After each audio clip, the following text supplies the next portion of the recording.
There are no strings on me.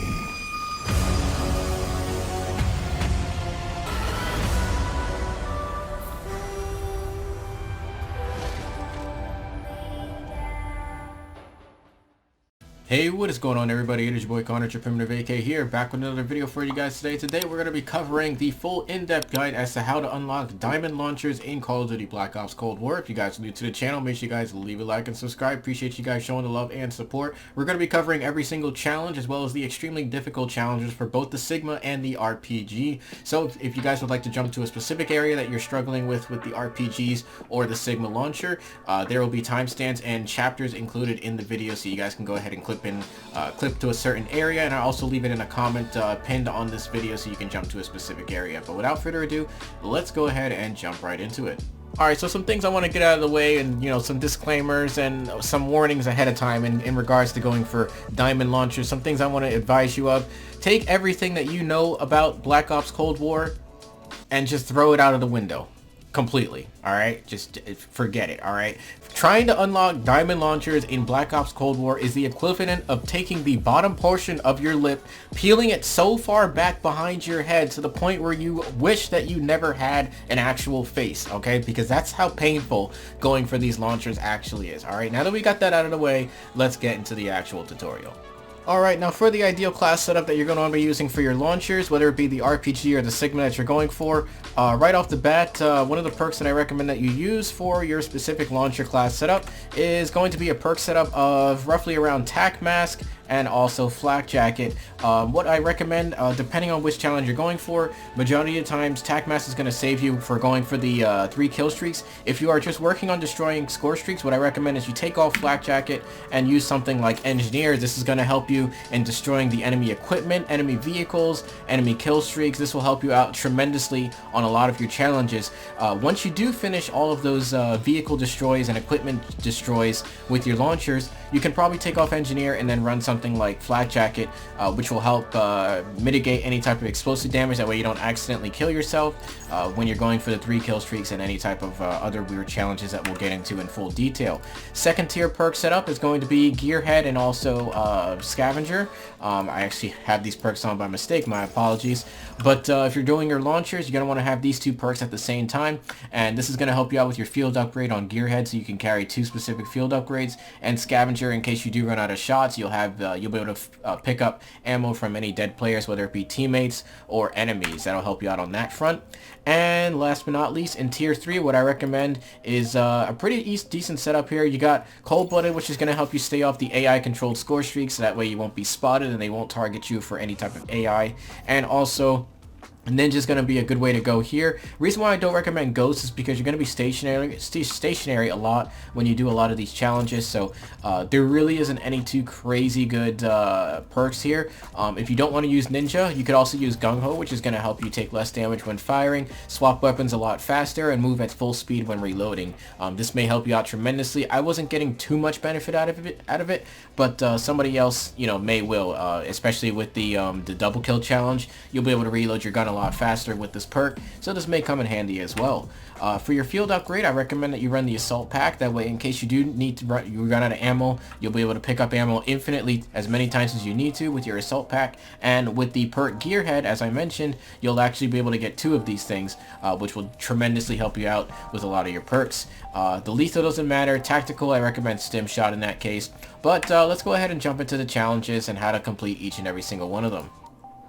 Alright, so for the first challenge for the RPG and the CIGMA is going to be get 50 kills or eliminations with the CIGMA 2 in multiplayer. This is very easy. You'll probably get this done in probably like an hour or 2, maybe less. It's very straightforward. There's no secret to getting this done. Just get kills. That's all you gotta do. Even assist will count as towards this challenge, so if you get a hit marker but someone else kills them, it'll still count progress towards that as well. Moving on, Stripes for the launchers. Destroy 50 equipment, score streaks, or vehicles in multiplayer. Also, very straightforward. Make sure you guys have Engineer on as a perk. This is very easy to get done. All you gotta do, just destroy equipment, score streak, doesn't matter. You can get this done very easily. Moving on, we have the classic Camo, where you have to get 3 kills without dying 20 times, with all kills coming from the CIGMA 2 or the RPG. This one is actually a lot easier than people are making it out to be. What I would recommend that you play for this game mode is actually Hardcore Nuketown, which is still in rotation at this current moment in time. If for some reason at the time of watching this video, Nuketown is no longer a playlist, what I would recommend is that you still go into any hardcore playlist, Hardcore Domination, and pretty much just camp your living heart out if you have to get this 3 kill streaks. It's very easy. The next few challenges are where it gets a little bit crazy, so that's where you're going to have to pay attention to. But getting 3 kills without dying 20 times is a lot easier than you think. Personally, I did it by just quite literally full sending. You can get a lot of double kills and triple kills if you position yourself in a certain area. So just lock down a certain area. I recommend the top house on Nuketown or camping mid-map in Nuketown. That's actually what I did to get mine done. So it's fairly easy to get done. Just make sure that you're aware of when you're actually close to a 3 kill streak. Just pay attention to that. Moving on, the next challenge is going to be the geometric camos, which is destroy 50 ground-based score streaks or vehicles in multiplayer. Also very easy. I recommend you go into the ground war playlist, or it's also known as combined arms or dirty bomb. And what you can do is just make sure you have engineer on, like I mentioned, as your class setup, and you can easily just destroy ground-based vehicles or score streaks, and they're all very easy to get done. As long as you have engineer on, you'll be able to see these kill streaks very easily. If you're playing Nuketown, sentry guns are a good way to get this taken out, as a lot of people are actually using sentries. Just make sure you're aware when a sentry is actually called in, and you can easily just go ahead and run up to it and destroy it. Next up, the following camo we have is Cherry Blossom. Destroy 50 aerial score streaks or vehicles in multiplayer. Alright, so for the CIGMA, this is very easy. It's a lock-on launcher. Shoot down UAVs, shoot down counter, shoot down gunships, anything that's in the air, just shoot it down. Make sure you have engineer on as a perk. Now for the RPG and getting this one done, oh boy, you're gonna wish you never existed completing this challenge. For the floral challenge, for destroying 50 aerial score streaks, the easiest way, and I repeat, the easiest and most efficient method to getting this done, play core Nuketown, and then make sure you pay attention to when an enemy has called in a kill streak. And what the kill streak you need to watch out for is the care package. So if you're not aware, when a care package is called in, it is a massive, insanely large, I guess you would call it aircraft, that's actually very easy to shoot down with the RPG. All you got to do is wait for it to fly in. Wait, when it stands still or when it's about to drop the care package, simply shoot at it and then it'll destroy, and that will count towards your 50 aerial score streaks. There have been other tutorials out there where people are suggesting that you parachute into dirty bomb and try to shoot down the UAV. Alright, I tried to do that. I really did. I tried it for a good 20 minutes and it did not get done at all. I didn't get a single one. Another tip that people suggest is you kind of shoot in the sky and try to shoot down the UAVs. I tried this about 100 times and I've only gotten it once. Alright, so this is by far the best method. Shoot down these care packages. You can do this in Nuketown. You could also do it in the 12v12 playlist. However, Nuketown's going to be the easiest because it's a smaller map and you can easily hit the care package thing pretty easily.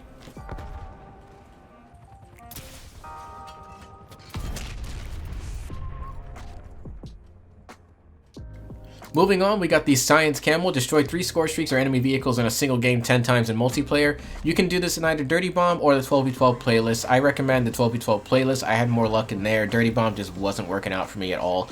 So if you want to look for vehicles, Cartel's actually probably a really good map. For the lock-on launchers, you could actually play Armada because the people are driving in the boats. That's very easy to get done. If you're playing a different map, Cartel probably might be the way to go.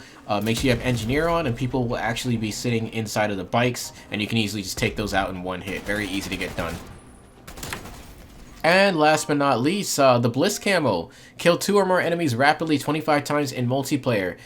You are also going to wish that you never existed doing this challenge because this one is very situational. There are 2 ways of getting this done. You either have to get 2 kills with a single launcher shot, which is very hard to do, or you can try to get 1 kill, make sure you reload your gun, and then shoot your gun immediately and get another kill that will count as a double kill. The easiest way to get this done, hardcore Nuketown. And what you're going to want to do is you're going to want to do what I'm doing in a majority of these gameplays. What I'm doing is I'm sitting in mid-map on Nuketown. And what I'm doing is, once I get 1 kill, what I actually do is I pre-fire a specific area where I think somebody is actually going to be, and 9 times out of 10, there's actually somebody there. So some of these clips that you're watching, you may notice where I'm actually getting a kill in mid-map, or if I get a double kill outright, what I do is I pre-fire the next area where I think someone is actually going to be, and sure enough, somebody is actually going to be there. Now, the reason why you want to camp mid-map and not somewhere like in back spawn, because there is spawn protection in this game, and if you try to shoot somebody that just spawns in, and let's say you see 4 people running out there, you think you're going to get an easy quad kill, and all of a sudden you don't even get a hit marker and they turn around and instantly kill you. That's because there's spawn protection and you don't want to deal with it. On top of that, you have to deal with the issue of people running flak jacket. At the time of making this commentary, flak jacket is currently broken in my opinion, where if you point blank somebody with an RPG, they're actually not going to take any damage because, or they will take damage, but it's going to leave them one shot because flak jacket actually prevents you from being killed by RPGs in one shot. So this one will be very stressful, but it will be pretty easy to go for it once you do manage to lock it down. Hey guys, I hope this helps you guys out. Once you unlock all those camos, you will be rewarded with the beautiful looking diamond camo on the launchers. And if you're like me, you're probably never going to use launchers ever again because they are the bane of my existence, and I am very happy they are complete. But anyways guys, if you enjoyed this video, make sure you guys leave a like, subscribe. I really would appreciate it. There are currently a vast majority of you guys that are sub to the channel, or that are not sub to the channel, that are actually regularly watching my videos. So if you're part of that demographic, make sure you guys hit that sub button, as I do try to put as much time as possible into these tutorials to help you out. Next tutorial will consist of the Thumper launcher, as well as the following video will showcase how to unlock the golden diamond knife. Hopefully you guys enjoyed this video. I will catch you guys in the next one. It is your boy Carnage, or Primitive AK, signing out. Peace out, fellas.